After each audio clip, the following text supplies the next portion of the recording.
I thought I had it all figured out. 4 years with Sienna, and we were finally ready to make it official. The venue was booked, invitations sent, deposits paid. 3 months until the big day. Then one Thursday evening, she sat me down at our kitchen table and said those 5 words that would change everything. I need to talk. Her voice was shaky, her eyes avoiding mine. I had no idea that conversation would completely shatter everything I thought I knew about the woman I was about to marry. Before I tell you how a simple request for space turned into the biggest betrayal of my life, I would love to know where you are watching this from. Drop your location in the comments below, and do not forget to hit that like button and subscribe if you want to hear more real stories about trust betrayal and standing up for yourself. Now let me take you back to the moment my perfect future started crumbling. My name is Clay. I am 28 years old, and at the time this all went down, I was living what I thought was the dream. I had worked my way up to project manager at a decent tech company in Portland, pulling in enough to afford a 2-bedroom apartment downtown and still have money left over for the things that mattered. Life was not flashy, but it was solid, comfortable, the kind of stable foundation you build a future on. My family was excited about the wedding. Mom had already started planning her outfit 6 months in advance.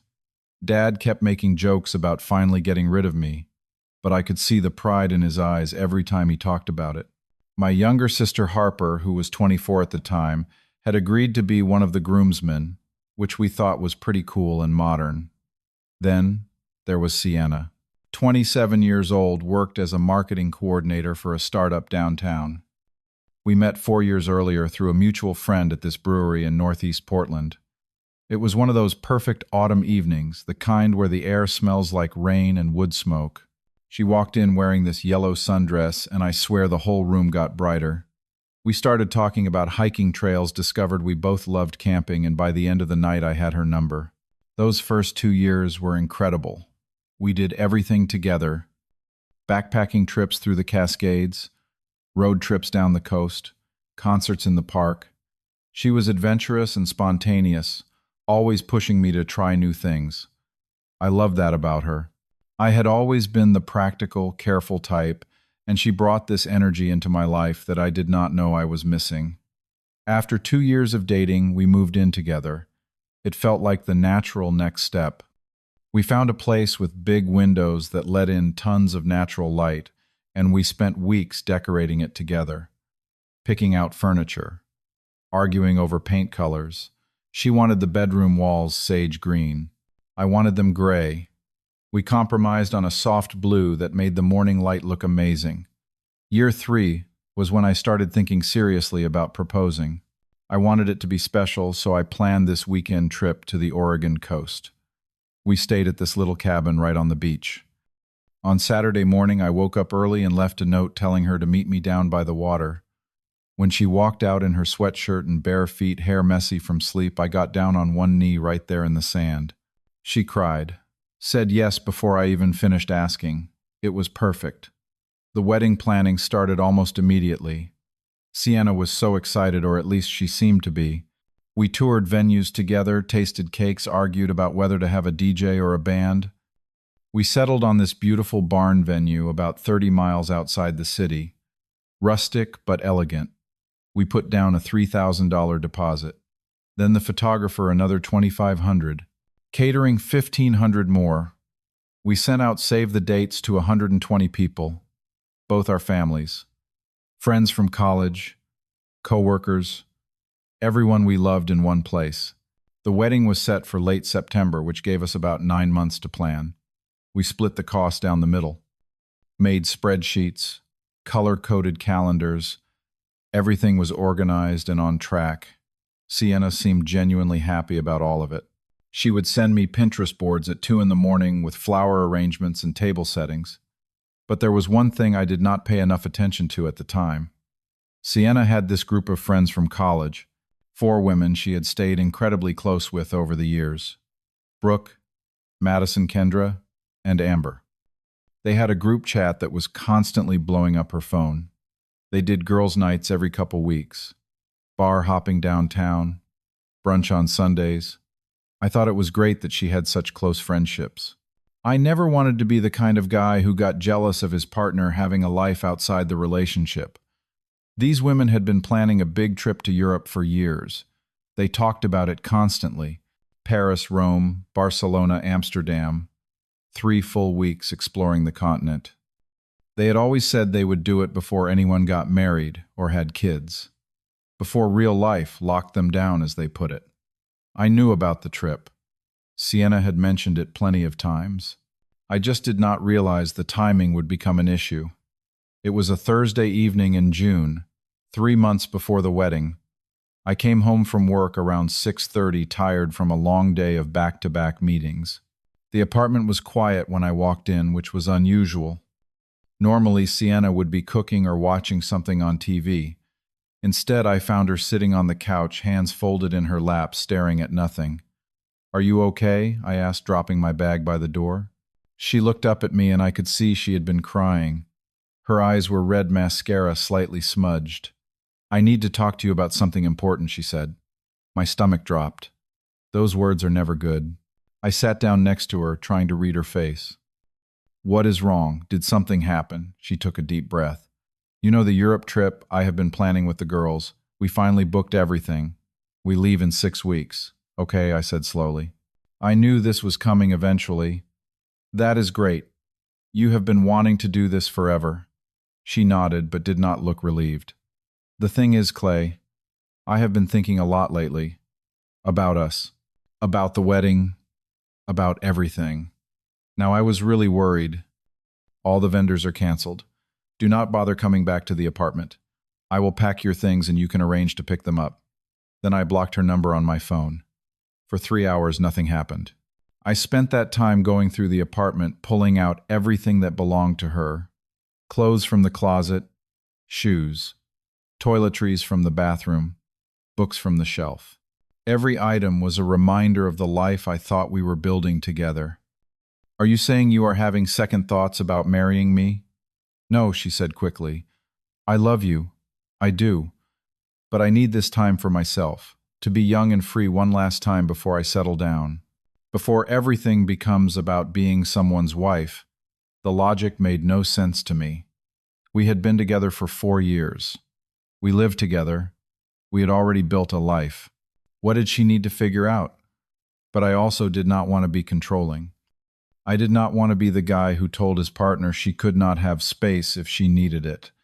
"If that is what you need," I said carefully, "then I will support you. But we can stay in touch, right? Video calls or something." She shook her head. "I think it would be better if we had minimal contact. Just texts to check in, but nothing more. I need to really disconnect." That hurt worse than the initial request. She wanted to cut me off completely for 3 weeks, right before our wedding. Every instinct in my body was screaming that something was wrong, but I ignored it. I told myself she was just stressed, that this was normal pre-wedding anxiety, cold feet. Everyone gets them right. "Okay," I said. "If that is what you need, then okay." She seemed relieved. "Thank you for understanding. This does not mean I do not love you. I just need this." The next 6 weeks were torture. Sienna became distant in a way she had never been before. She spent every evening with her friends shopping for the trip, packing, planning their itinerary. When she was home, she was on her phone constantly laughing at messages in the group chat. I tried to engage her in conversation about the wedding, about us, but she would brush me off. "Too busy packing," she would say. "We will talk about it when I get back." I suggested we go out to dinner one night, just the 2 of us, before she left. She said she was too overwhelmed with trip preparations. I suggested watching a movie together on the couch. She said she was too tired. Every attempt I made to connect with her bounced off like I was throwing pebbles at a brick wall. The morning she left, I drove her to the airport. Her friends were all meeting there, and I could hear them before I even saw them. Loud, excited, practically vibrating with energy. Sienna kissed me goodbye in the passenger seat before getting out.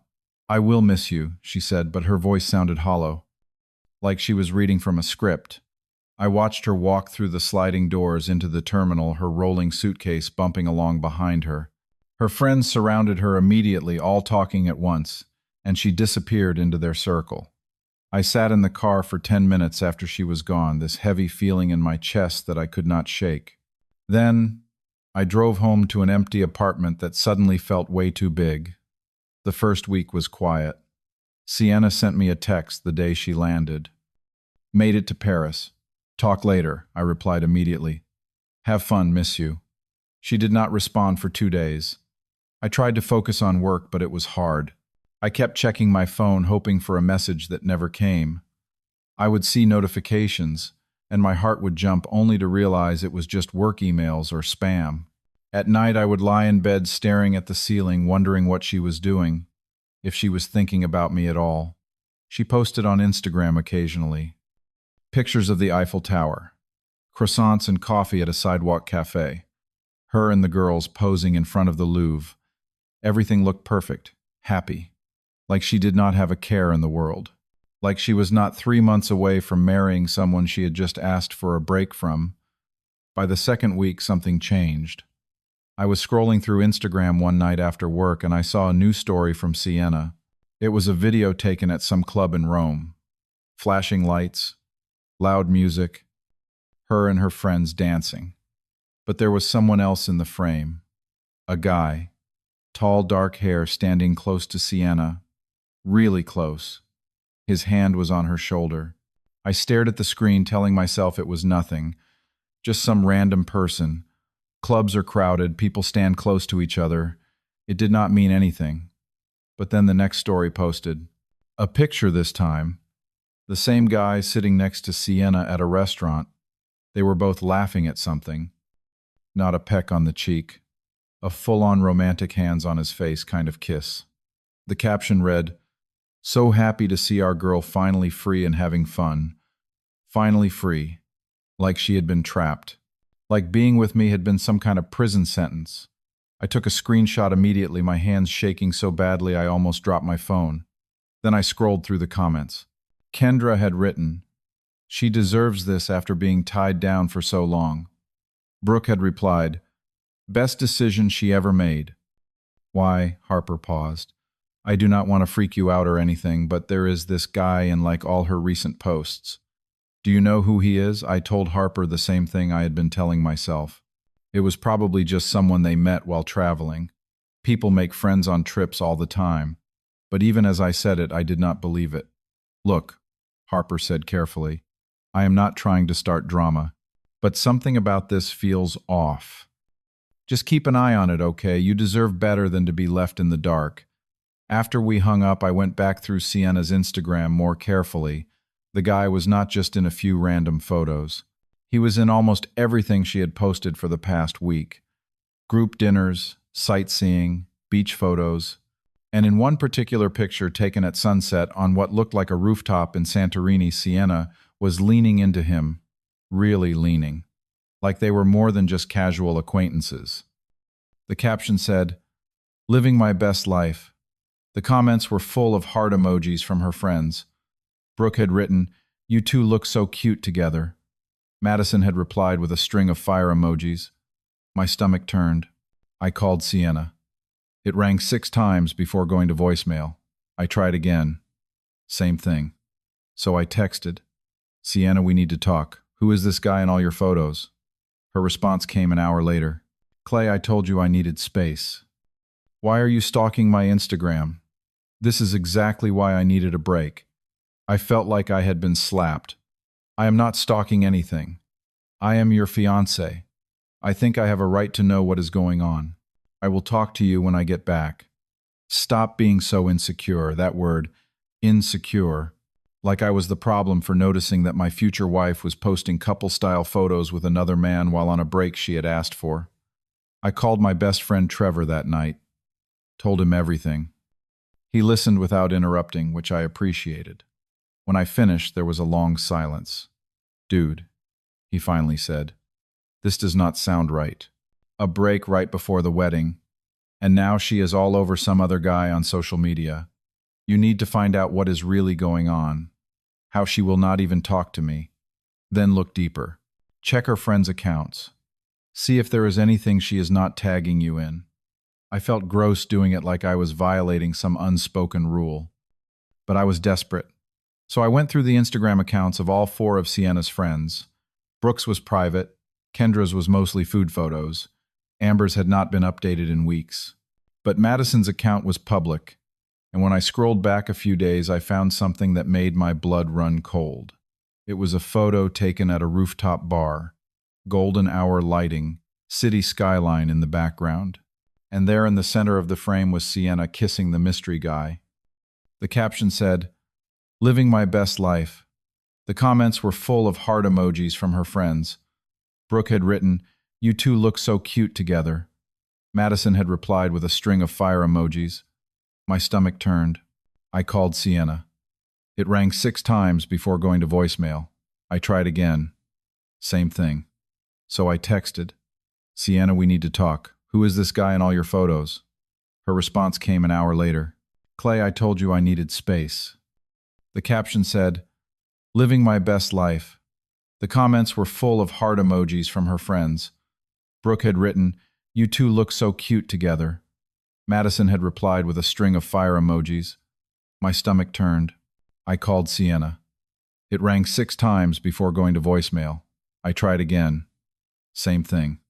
So I texted, "Sienna, we need to talk. Who is this guy in all your photos?" Her response came an hour later. "Clay, I told you I needed space." Her and her friends dancing. But there was someone else in the frame. A guy. Tall, dark hair, standing close to Sienna. Really close. His hand was on her shoulder. I stared at the screen, telling myself it was nothing. Just some random person. Clubs are crowded, people stand close to each other. It did not mean anything. But then the next story posted. A picture this time. The same guy sitting next to Sienna at a restaurant. They were both laughing at something. I had supported her, told her I understood, given her exactly what she wanted so she could betray me without consequence. I did not sleep that night. Just sat in the living room watching the city lights through the window, feeling numb. But by the time the sun came up, the numbness had burned away into something else. Clarity, anger, determination. I was not going to wait for Sienna to come home and feed me some story about how this was all a misunderstanding. Unfortunately, our policy is that deposits are non-refundable at this stage. I understand. That is fine. Just cancel it. I could hear her typing. Okay.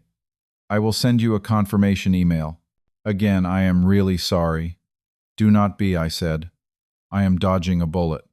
Next, I called the photographer, then the caterer, then the florist. Each conversation was easier than the last. Yes, I want to cancel. No, I do not need to reschedule. Yes, I understand I will lose the deposit. I had supported her, told her I understood, given her exactly what she wanted so she could betray me without consequence. I did not sleep that night. Just sat in the living room watching the city lights through the window, feeling numb. But by the time the sun came up, the numbness had burned away into something else. Clarity, anger, determination. I was not going to wait for Sienna to come home and feed me some story about how this was all a misunderstanding. He listened without interrupting, which I appreciated. When I finished, there was a long silence. "Dude," he finally said, "this does not sound right. A break right before the wedding. And now she is all over some other guy on social media. You need to find out what is really going on. How she will not even talk to me. Then look deeper. Check her friends' accounts. See if there is anything she is not tagging you in." I felt gross doing it, like I was violating some unspoken rule. I was not going to let her manipulate me into thinking I was overreacting. I knew what I had seen, I knew what this meant, and I knew exactly what I needed to do. At 8 in the morning, I called the wedding venue. The woman who answered sounded cheerful, probably expecting a question about table arrangements or timeline details. Instead, I said I need to cancel the wedding. There was a pause. "Oh, I am so sorry to hear that. You are doing the right thing." My sister Harper was less surprised. "I knew something was wrong," she said. "I could feel it. You deserve so much better than this, Clay." Next came the hard part, telling everyone else. I drafted an email to all 120 wedding guests, kept it simple and dignified.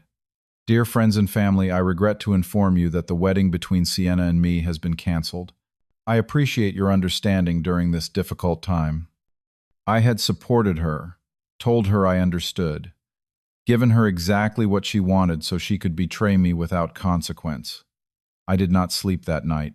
Just sat in the living room watching the city lights through the window, feeling numb. But by the time the sun came up, the numbness had burned away into something else. Clarity, anger, determination.